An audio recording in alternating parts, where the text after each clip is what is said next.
Adam, are we good? Adam. Are we good?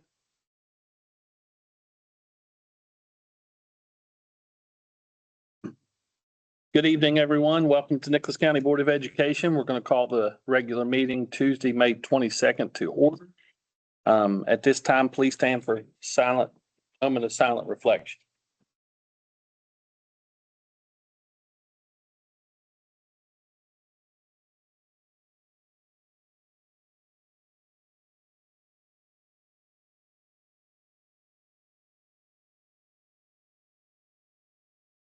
Thank you. Please join the board with the pledge.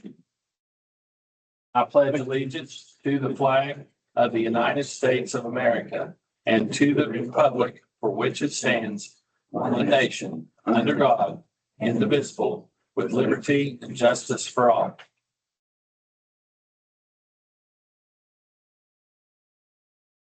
Mr. Cochran. Good evening. Thanks to everyone for coming out this evening. We have some special individuals that we would like to celebrate, both students and staffs this evening. So this is an exciting time for us, and we want to honor some students for their hard work, and we want to honor some employees for their hard work over the years. As we get into the agenda, just for everyone's information, everything has been pre-approved by the authority of the state superintendent of schools. Item 4 on the agenda is the minutes from the May 4th, 2026 meeting. Item 5 on the agenda is the required public hearing for the proposed FY27 budget. And I will ask at this time, Kristen, if you want to provide a brief overview.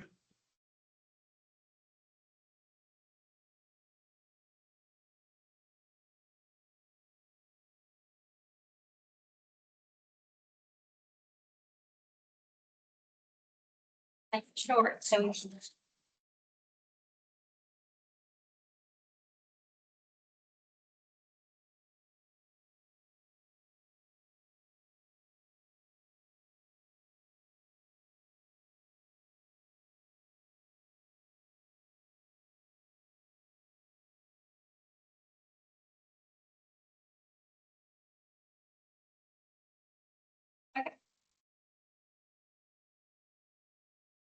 budget's pretty similar to what it was in the last 12 years. Levy. As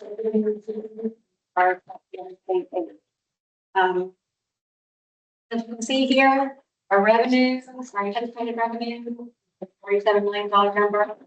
And our expenditures are a little higher, which is $52 million number. So, the difference is what balance the budget.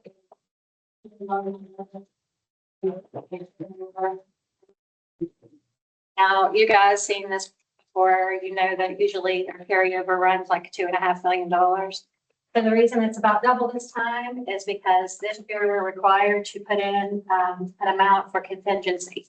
So the state wants us to show at least 5% contingency in our budget.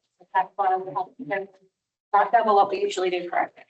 That doesn't mean that we're doing that much worse. It just means that this year in our expenses, we have an amount for contingency that we didn't have before. So the reason that our levy revenue is going to increase is because of our assessed values increasing. You can see for a lot of years, it's pretty stable. And then down here, we had a big jump for this year, and that is because of public utilities.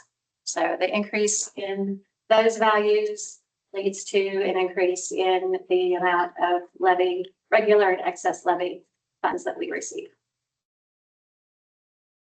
And the reason that we have less state aid this year is because of a continued decrease in enrollment. So this is all the way back from 95, 96. See, we had like 5,000 students, and then we get down here and we have a little bit over 3,000 in the 26 year. So every time we lose enrollment, we lose funding, and we lose funding for staff as well. So for example, with that decrease in enrollment funding that we lost from that equates to about 13 professionals and about 10 service positions. So that's why you hear about enrollment affecting our staffing and why sometimes cuts have to be made. You can see here on our revenue, this is a comparison. This is our revenue that we just budget talking about for this year. And here's the current year that's almost ending. You can see a comparison there. So you can see the current and excess levy amounts. They've increased. And then our state school support, they've decreased.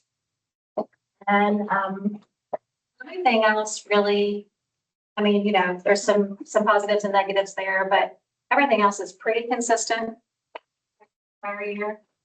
There's our revenues, and then here's our expenditures. And the next few slides, expenditures are just broken down. It shows our total expenditures like we saw in the first screen at reserves contingents. So looking at comparing the 2 years, for instruction, that's pretty consistent. Our regular instruction, not the biggest part of the budget, and the biggest part of that is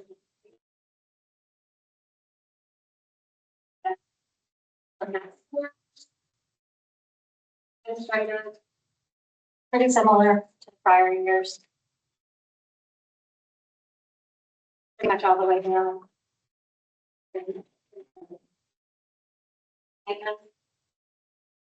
The highest expenditure that we had in our budget. A little bit more than transportation is a very big part of our budget as well. You can see just comparing through there that there's not a whole lot of difference. A couple of little changes. Our new levy starts this year. Our levy's 5 years. Ours are after that's going to this year. All 5-year levies. So a couple of changes in the way this levy.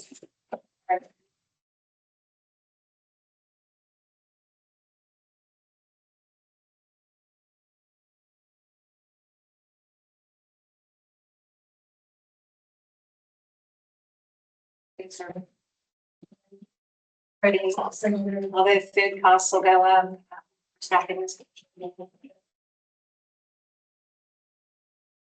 This is what was displayed on our office and on our website for you guys to review, for anyone who's coming to your public review. The last 10 days. So all this information is the same information that was on those other slides, just put together in a different way. So then this will be what is in the Chronicle showing as our approved budget.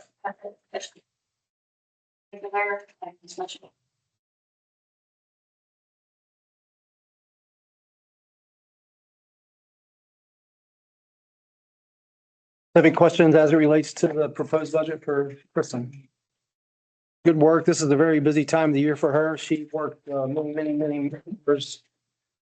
I know outside of the workday to get this ready and to meet the timelines that's set forth by code and the West Virginia Department of Ed. So I appreciate all of her hard work and her staff. Thank you.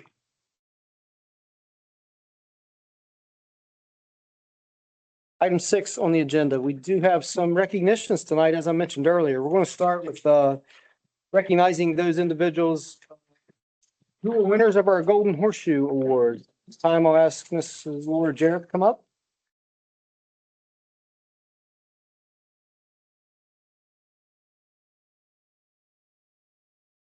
Is honored to announce this one. 1931, students have been honored as Knights of the Golden Horseshoe, having demonstrated exceptional knowledge of West Virginia history on the state administered exam. Congratulations to our 3 county winners, who are Barrett Ellswood, Summersville Middle School, Adley Atkins, Summersville Middle School, and Taylin Balmer, Summersville Middle School. And I have a certificate for each of you if anyone's here. Come on up.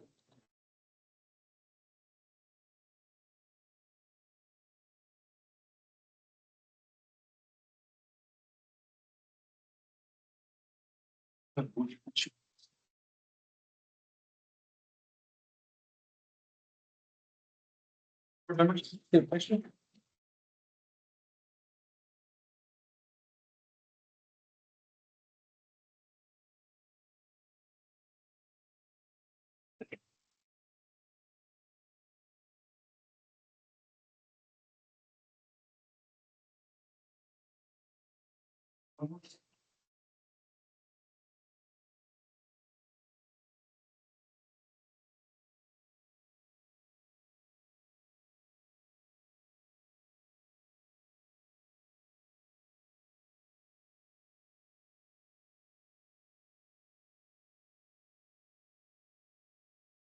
Mr. Jarrett, thank you.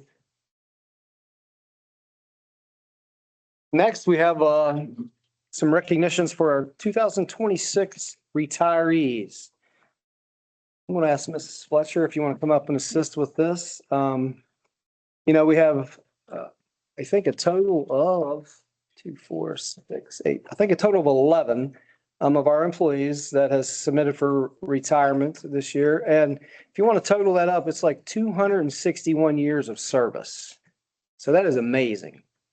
Not only amazing, but you can't replace that. You can't replace 261 years of service. Ms. Fletcher, go ahead. This evening, we get the opportunity to recognize individuals who have dedicated years of service, care, and commitment to our students, families, and communities of Nicholas County Schools. Their hard work has shaped the future of our county and made a lasting difference in the lives of countless students. We are grateful for their dedication and proud to recognize the impact they have made throughout their careers. Please join me in thanking and honoring these outstanding Nicholas County Schools retirees. And as I call your name, please come forward to get your plaque. Barbara Boyce, cafeteria manager, 13 years of service.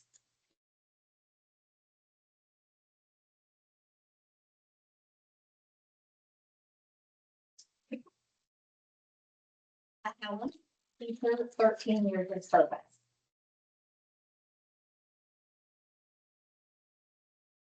Linda Huffman, custodian, 21 years of service.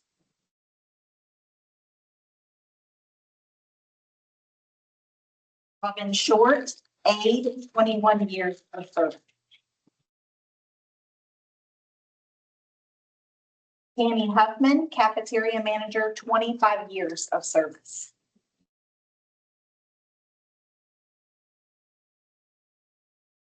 Kendra Rapp, principal, 25 years.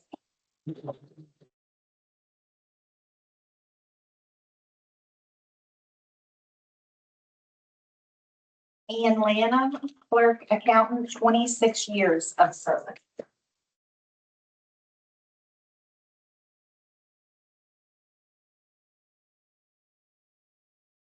James Marsh, principal, 27 years of service.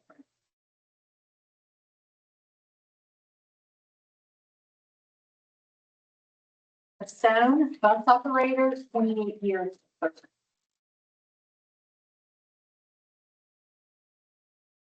Lee Bailiff, teacher, 31 years of service. Carl Johnson, bus operator, 31 years of service.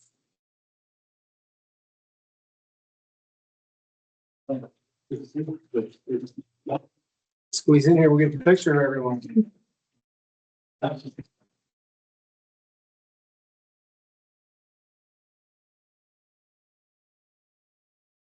Ms. Fletcher, would you like to be in the picture? No, that's okay. Go ahead.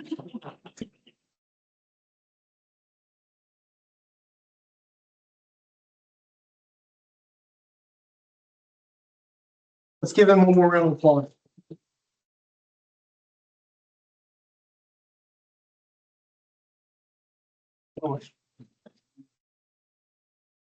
Patience, enjoy it. He has been. Pleasure. You were going to do that? I know, it's the biggest stuff. Golden Horseshoe. Please, this time you can. I do. Heritage Day, state the rest of the meeting. Give you a second. Thanks. Thanks.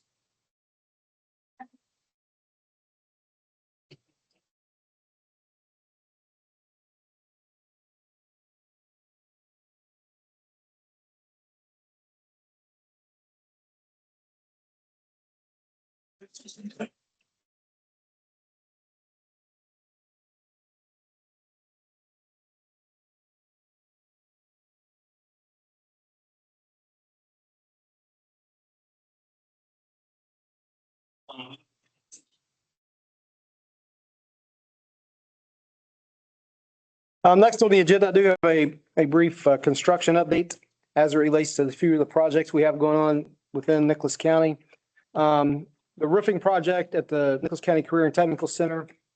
The rain has interfered here the last couple weeks, but they are about 35% complete with that project. They are moving along nicely when the weather cooperates. They're at the point now, they have all materials on site. So on rainy days or days it's not cooperating to continue with the replacement of the roof, they can go back and cap the edges with the metal capping. So that project's going nicely. An update at the Summersville Academic Complex. The HVAC contractors are continuing the installation of ductwork and hydronic piping in the lobby areas. They were continuing the fire caulking on all wall penetrations. Plumbers continue with domestic copper line installations in area A and B. Carpenters continue with bulkheads and framing for hard ceilings, continue with taping and mudding of hung sheetrock, and continue installing ceiling grid in area C. The masons continue with interior CMU placement in all areas and brick placement in areas A and E. Preparation of the rear access road is continuing. Installation of pedestal bases and pouring concrete pads for the perimeter lighting is ongoing. Electricians continue to run conduit and pull wire in areas A and B, and they continue to install motion and time sensors detectors. The concrete crew continues to prep and pour sidewalks on the exterior, as well as the curbing around the rear access road. The sprinkler crew continues to install the sprinkler system in the media center and the STEM lab as their focus at this time. A quick update on the Nicholas County High School School Building Authority Award that we received this year for the Safe Schools entrance at Nicholas County High School. I met with ZMM today. We reviewed the blueprints and the plans of the demo work and the renovations. They will now submit those to their engineers, their mechanical and their electrical for approval. And then we'll submit to the School Building Authority and the West Virginia Department of Ed for their approval. Once all of those approvals have taken place, we will start the advertisement of that project and the bidding process of that project. Hopefully, the project will go to bid sometime in the late part of July is what they're looking at. So that was a quick update on where we're at as of today. Next, under my information and updates, we do have a required LSIC report. That will be from Golly River Elementary School. Due to the fact that they have been identified as a comprehensive support and improvement school, we're going to hear a brief summary of their work. And I tell you, again, I said this at the last meeting, but Mrs. Lott Buck has done an amazing job leading Golly River, and the plans and the processes that they have in place is going to be implemented not only countywide by other schools, but statewide. So please, at this time.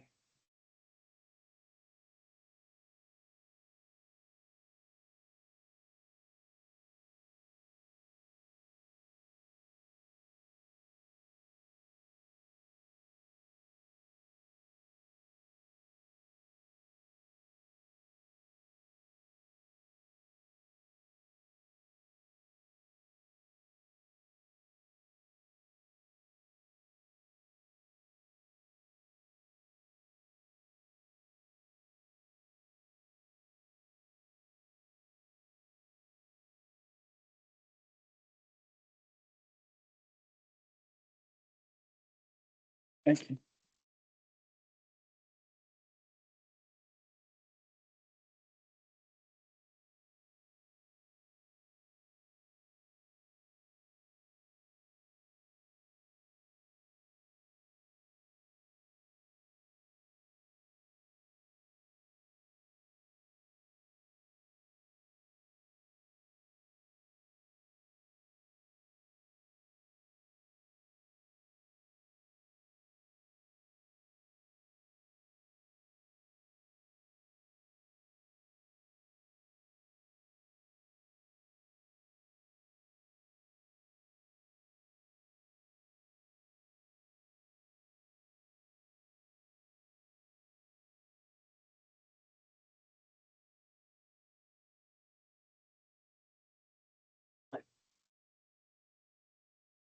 like Mr. Cochran said, I'm Christy Lockbuck from Gully River Elementary, and we were identified as a CSI school.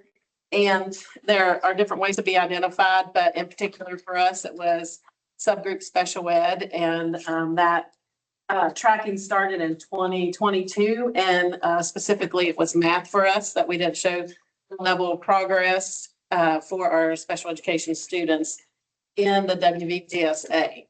So I am going to do my very best to keep this brief. I'm always excited to talk about Gully River Elementary because I do love it, and there's an exceptional staff there. And I can't even tell you how hard they have worked this year. I could talk for hours about that, but I just want to give you a little bit of background about progress. I did talk to some people at the State Department about this, but research says for school-wide proficiency growth, 1 to 3% or percentage points growth is your typical yearly fluctuation. And for lack of time, I'm only focusing on GSA, but I have lots of things we could talk about. 4 to 6 is meaningful improvement. 7 to 10 is strong growth, and 10 plus points is exceptional growth. For CSI schools, they typically improve 2 to 5 points annually. So I want you to remember that when we break down some of our GSA scores, because we have looked and taken an honest look at data, and we know we need to improve, and we know areas that we need to improve. And we've dove in hard with lots of different things, and everybody received one of these, I think. And if you don't have one, we have plenty. So the first page just introduces our LSIC team. And this is Mrs. Lorraine Stacey that handed that to you, and she's part of our LSIC team. You can see our other members on there as well. And the next page talks about GSA. Before we look at that, though, these are just the list of some of the things that we've implemented to create school improvement. So our teachers have done some professional development in UFly. We study Hattie's principles consistently every time we have meetings. So we're looking at things like direct instruction, informative assessment, working on writing. That's one of our weaknesses, and we know it. So we're diving in to make that better. Data progress. We have lots of data, so we could talk about that for a long time, but we have lots of data, and we have adapted or adopted a shared leadership style. So we have a leadership team with subcommittees, and you'll see that in this packet as well. Targeted intervention, we looked at our data on that today and had significant growth in phonics this year. This is our first year for WIN, so I expect that to get better and better as we layer in and become more proficient with it. And then we worked on our culture, and we use the 4 disciplines of execution from the Covey group. And our students all have a WIG, which is a wildly important goal. I'll give you some data on that today, but it's already better than what we have listed in here. Our 3rd grade ELA did have some improvement. That is one of the areas that we're really working on, and that's one of the areas that we think, because we implemented WIN this year, that we'll see growth there next year. But our students we still saw a 5% move there. Now, as we go on, you're going to see some significant numbers. And let me also say that when you look at this second page, 3rd grade ELA and math, they don't take the test in 2nd grade. So the only thing we have to compare it to is the benchmark. But 4th and 5th grade, those comparisons are the cohort group, the same students, as long as they're still in the building, from their 3rd grade scores to their 4th grade scores. And then, of course, our 5th grade is those students from their 4th grade scores to their 5th grade scores, if that makes sense. And there are a lot of things to look at. But 3rd grade math at benchmark only had 17% of the students at mastery. And by the end of the year, they had 41. 17 to 41 So they had a 24-point proficiency increase. And so, like I said, 3 to 5 points is your normal. So we had students really moving up there, not only, and you have the 4 categories. So you have below mastery, partial mastery, mastery, and exceeds. And our student increased 23 points to the mastery and exceeds in 3rd grade math. Our 4th grade has its own story. ELA has its own story. We had a significant number of students in the below mastery, and 29% of those students migrated out of that category. So that's typically your phase 1 in a CSI is you want to migrate those students from there, and then phase 2, move them to mastery and then exceeds. Also, what I think is significant as well is if you look at the number 3 on there, we had a sharp increase in exceeds. So plus 14% of the students went from wherever they were, partial mastery or mastery, into the exceeds category.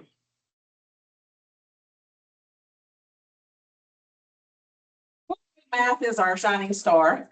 Our students moved from 34% to 58%, so a plus 24% mastery. And if you look, and I look at these things, I look at the district and the state average. Those, last year, those students were well below both of those.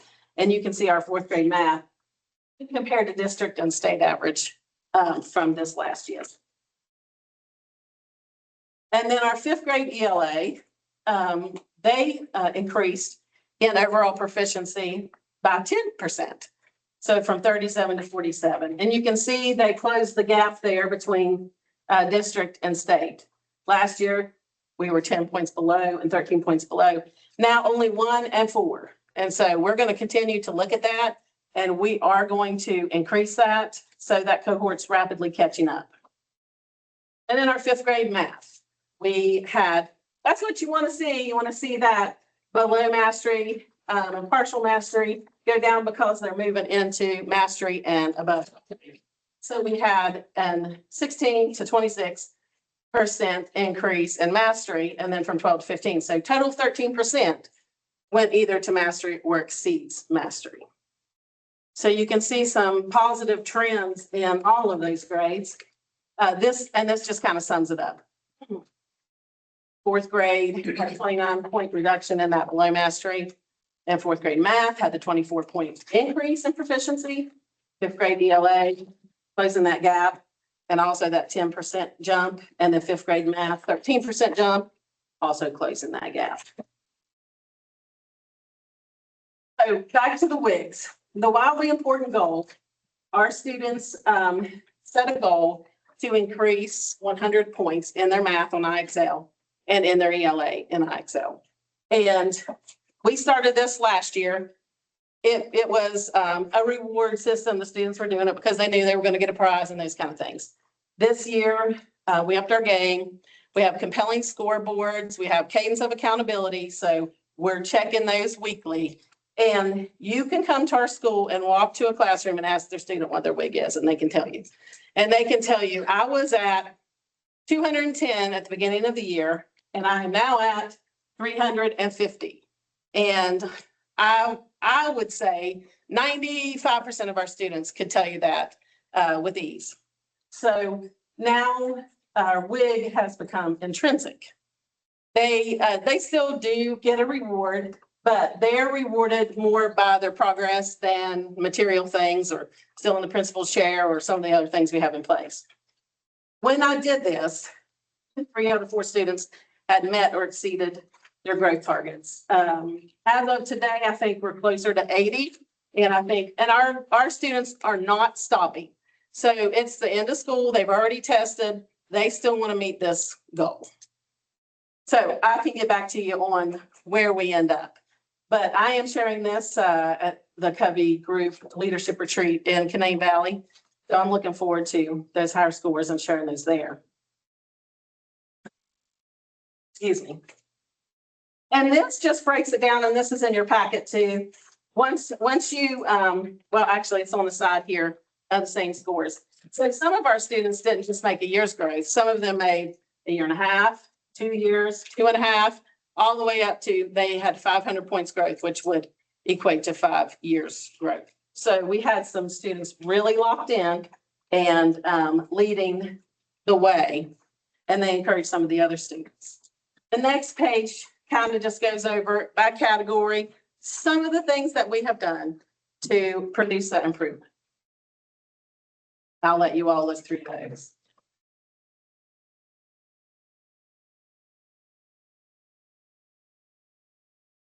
I included in here, this page you'll see says GRE WIG 2.0. So every year we learn, every year that we layer things in, we find out what is working well or what we need to fix. And our leadership team and subcommittees, they dive into the data, and because IXL is now intrinsic, we want to give the students another type of goal that's a little bit more specific to them. So we developed this, and this is a draft. So if you look at this again later, it might change a little bit. But we're talking about reading fluency and math fluency, and it's sort of like a sliding scale. So students can start with their WIG that is close to grade level as they are. But if they need to accelerate, their WIG can be, if they're in the 3rd grade and they're reading on a 6th grade level, then we're going to accelerate their WIG. And if they need to develop some skills that are below grade level, that can be their WIG, because they're going to do grade level work at school, but they can concentrate on this until they get there. With that, we've developed parent guides. And so we feel like we can get some family engagement with these personal WIGs, because we can send home, this is exactly how you work on this. And fluency is a little bit easier to work on at home. So you can practice reading, you can practice sight words, you can practice your addition facts, your multiplication, those kind of things. So that's WIG 2.0. And I included this here for you all because this is a bright spot at Golly River. We have a leadership team, and then we have subcommittees according to standards. And our subcommittees are wonderful, fantastic. I'm so incredibly proud because they dive into the data for whatever their standard is. So we have a group that can tell you to the number and percentage of students who've received referrals, how many students are doing check-in, check-out, how many students receive counseling. So we have all of that comes from one data, subgroup data. So they look at students with disabilities, and they look at homeless, male, female, all the subgroups. And that's just one example. And then I included for you an initiative that we have for these last couple of weeks of school called Bobcat Growth Academy, which just is combining behavior and attendance just to shed a positive light on that, to notice students who are doing the right thing and notice teachers who are using the strategies. And we have community partners that come every Friday. They've come every Friday since January for either attendance award winners per class or behavior and attendance. So we have businesses come in and do trivia. We've had the WVU Extension come and bring animals. We've had health department come and do dance parties. So there are multiple things that students are using critical thinking in some of these activities that they get to do and that they've earned. And then I included for you about our Bobcat boosters. That's also new this year. So we have a family or families, parents, guardians, and community members that are doing some things to support school. I could go on and on, but I won't. Thank you for allowing me to share about Golly River. Thank you so much. And just to piggyback some of the things that Ms. Slotbuck said, we had our CSI debrief with the WVDE school improvements team last week. It was last week, I believe. And they did an on-site review at Golly River, and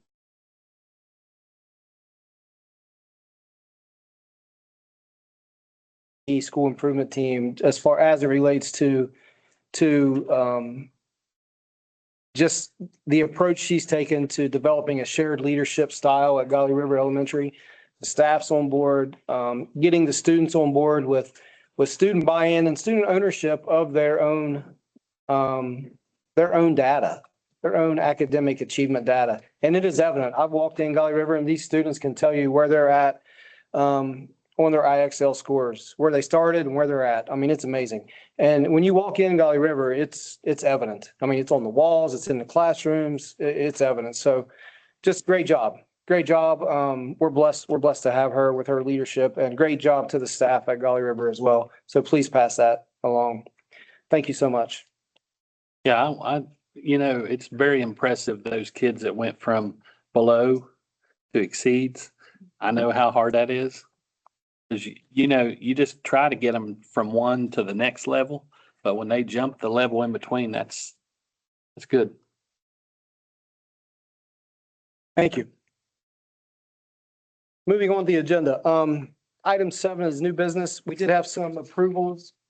As it relates, we had 3 MOUs approved, basically to continue the services that we have in place now as it relates to our substitute calling system, our bus operator training and examination services for next school year, our MOU with Friends Are Fun, which was approved on May 13th. Couple policies that we finally got vetted and approved by the state are listed there. We have 1 expulsion of a Richwood Middle School for habitual violations of policy 4373. And then we have the instructional materials for 2026-27 that were adopted and approved on 5/19. Elementary K-5 music and wellness, middle school 6/8 music, health and wellness and art, and 9 through 12 personal finance, health and wellness and arts. Couple other items on item 8 that were approved was to move forward with the iPad refresh. Bids for our local food service vendors for next school year were approved. Mountaineer Steel, Gordon Foods, and United Dairy. Teacher and student iPads, MacBooks, and student laptops that were declared surplus. And the proposed budget that was submitted to the state on 5/12 for FY 27. Under consent, we have the payment of the current invoices which are listed there, the 2 monthly treasury reports for March and April, the budget supplements and transfers for April, and 3 out-of-state travel requests that were approved with the effective dates. Question on payment of current invoices. Okay. I see, a checks for Washington. Who's getting that money and why are they getting that money? And That's for the hearing examiners that conduct the expulsion hearings. Where we used to hear. what we used to do as part of the job, free, they're getting $1,000 at a time. Those are conducted by the hearing examiners, yes. Okay, that doesn't make good sense.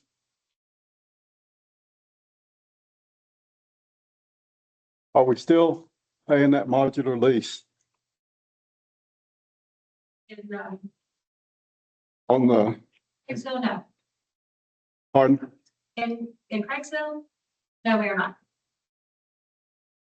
It's listed. Right, we had that approved, but that check actually didn't get sent because in the meantime, things happened and we're no longer paying that piece. So that check actually did not get paid and there won't be any more. These payments. When are they gonna move them?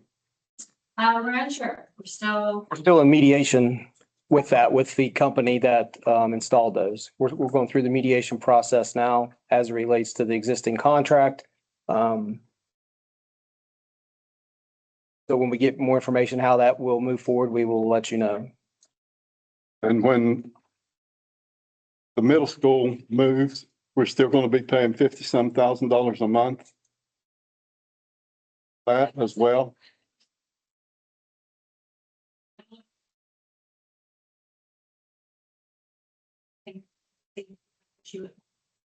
And technically, FEMA's paying that. Correct. So it's not coming out of our funds, Correct. Yeah. which is still tax money. Don't get me wrong. Yeah. But It's not coming off our FEMA budget. The amount of money we were budgeted. Construction for the schools. It's coming out of separate PW, they call it.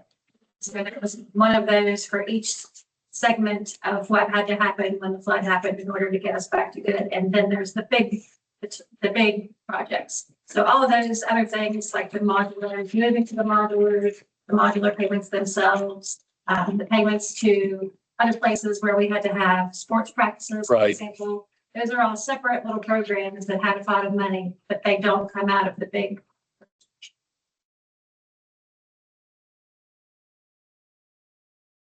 Thank you. Thank you. Moving on to personnel. We did have one rescission of termination action. That individual was placed back at the current position for next school year.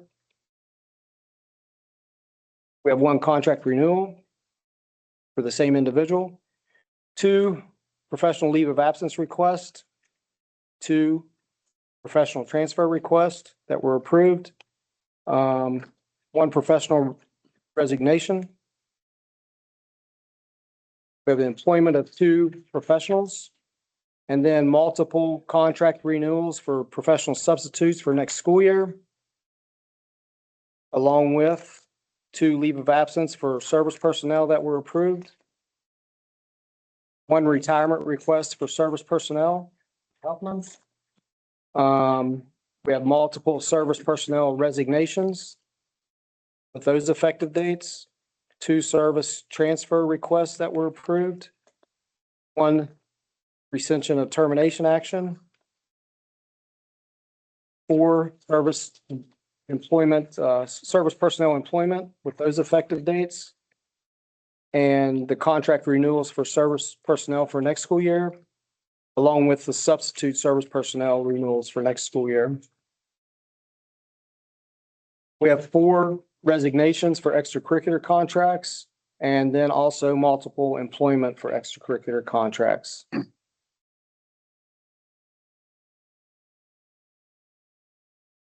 The professional substitute list is really long, isn't it? So do we go to that and try to find people that fit into the places where we have to put substitutes? Do we?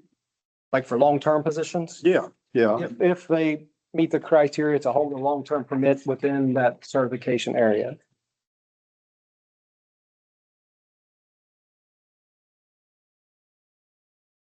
Do we juice it up a little bit anyway?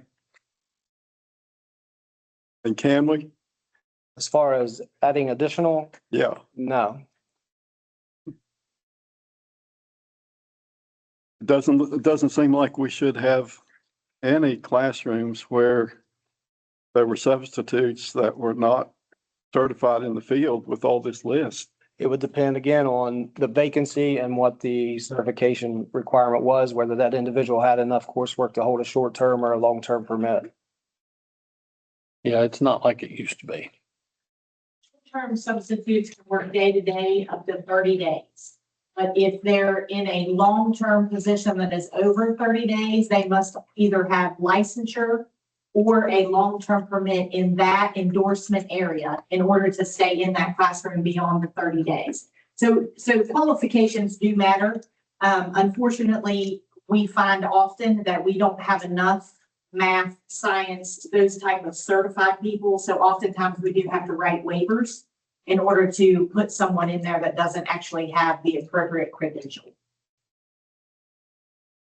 So if someone is in field and certified and substituting, they can only be there for 30 days? Yeah. No. They can stay longer. If they're qualified to be in a long-term position with that appropriate endorsement, yes, they can. Those are the people we would use first. We can't use a day-to-day short-term substitute to do a long-term. So we do have to go by the credentials. We would try to find someone with a professional teaching license that may be a retiree, but there are a lot of provisions now that prevent our retirees from working beyond a certain amount of days. And then at that point, if we don't have anybody certified, then we would go to someone with a long-term permit in the content area in which they're subbing. And if we don't have those people, then we would try to find someone with a long-term permit in another area that we could write a waiver for. But short-term substitutes that can just work day to day are not eligible to be left in a long-term position. And they can't be redone once they've gone that amount of time, right? I mean, you can't say your time's up, but we will renew you for, So you're like, I guess your question is they couldn't stay there for 30 days and then come back at some other point for 30 yeah, days. right. They, We haven't really been doing that. No. Unfortunately, I mean, the service personnel is different, but with our certified teachers, we have to write waivers and have appropriate credentials to be in those positions. I've worked very close with the principals this year to ensure we have the appropriate people in. Good, good. Thank you. Yeah. You know, I've talked to several children in schools, and they say they send people in here that don't even try to teach us. All they do is give us a booklet, said, read this. They don't even try to teach the kids. Does anybody check on these subs and make sure that they know what they're doing, that they're trying to teach? Well, they have to go through some sort of training program or hold a professional teaching license in order to be qualified to be hired. And then once they're out there in the classrooms, of course, the building principal would be working and overseeing those substitutes day to day and So it's the principal. it was a, yeah, It's up to the principal. Yeah. yes, to ensure that if they're checking in with substitutes, I mean, that would be part of, their daily checklist if they know they have substitutes, especially if there's a long-term substitute. If we know we're gonna have a long-term substitute, we give them professional development opportunities, just like we would for a regular teacher. And if that happens, then the parent needs to go to the principal and say, this is happening in the classroom. Correct. It's a substitute, Yes, the principal. do something about it. Principal would be the supervisor of those individuals in their school. Reported to me. So if we have an issue with a substitute teacher and the principal reports that to me, then I have a conversation, and based upon what the issue is, then we address that. Mr. Cochran will address that. 90% of the time they get on Facebook instead of going to the principal. And they blow it up on Facebook, and when they should have went to the principal to start with, that's the problem. The building level principal would be the first line Yes. with overseeing that. Thank you. Under future dates, we do have a meeting scheduled for June 22nd, which will be our next meeting here at the Board of Education office at 5:00. We are going to have a brief ceremony prior to that, just for the outgoing members to recognize their efforts. And just to say thanks. And then we have the statutory meeting on July 6th, which is the organizational meeting, also at 5:00 here at the Board of Ed. Mr. President, that's all I have. Thank you, sir. Do we have a motion to adjourn? Make the motion. Mr. Green makes a motion to adjourn, seconded by? Yeah, I'll second. Second by Mr. Seabold. All in favor? Aye. At 5:49. Thank you. I'll work on this.